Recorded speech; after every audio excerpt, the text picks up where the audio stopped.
The English have been building and racing fine machinery for a long time now, and we feel that with the Jaguar XKE, they reached a peak. It's a fine touring car with a true racing personality.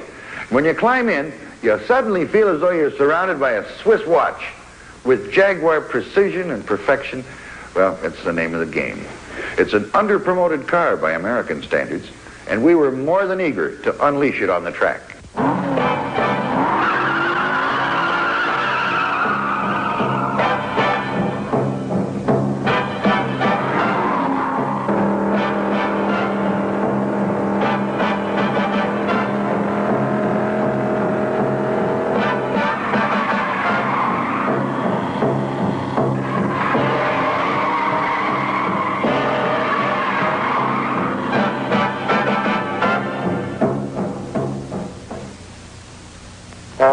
This is the slinky, silken cat known as the XKE, a 4.2-liter coupe with a wallop of a Missouri mule, and snob appeal that far exceeds its price tag.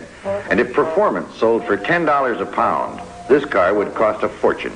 The Jaguar Manufacturing Company has been building good cars for many years. With this one, they've reached a pinnacle.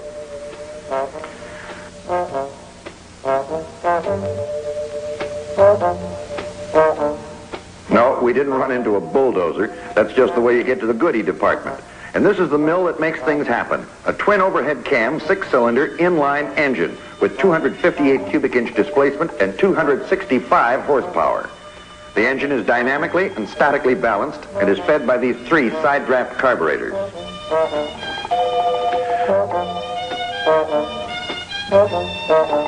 Hey, that instrument panel was the greatest thing since Bromo discovered seltzer. All those perfectly calibrated gauges told us that this car was built for more than a Sunday drive. And it had everything but an altimeter. Those bucket seats are real, honest engine leather. And they give you the kind of support that makes you feel as though you were built into the car. They're adjustable, as is the steering wheel.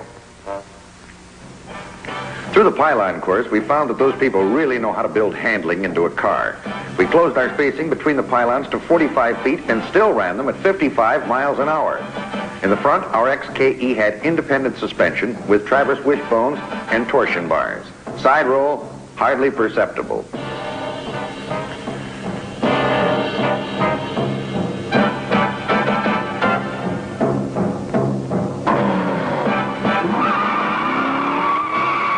Cat came off the line like Mr. Clean looking for dirt. 0 to 40 in 3.1. We sizzled a 0 to 60 run in 6.2 seconds with quite a bit of wheel spin. The shift linkage was a positive delight. It had a very short, precise throw, made running through the gears as smooth as whipped cream.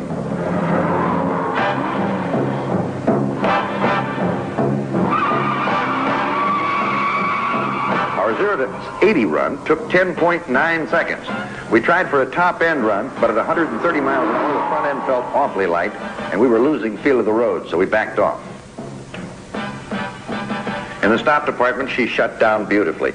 We had Dunlop disc brakes all the way around. At 30, it stopped in 33 feet. These discs had the quick change pads and twin master cylinders. At 45, it took 58 feet. Nosedive is hardly noticeable, as was brake fade. At 70 miles an hour, we stopped in 169 feet. As you can see in our braking tests, the Jag made good straight line stops.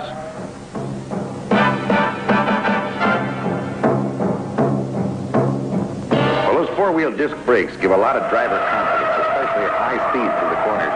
Our kitty was quick through the turns, and those claws dug in. The rear suspension employed a fully independent, self-contained unit mounted in a pressed steel crossmember attached to the body by pairs of rubber blocks on each side. Through the S-turns, we noticed rebound and recovery were excellent. Pairs of coil springs, each enclosing a telescopic shock, give the suspension medium at each wheel. Steering was about neutral, and our driver found it quite easy to throw our little red bomb into a four-wheel drift and control it all the way through the corner with the throttle.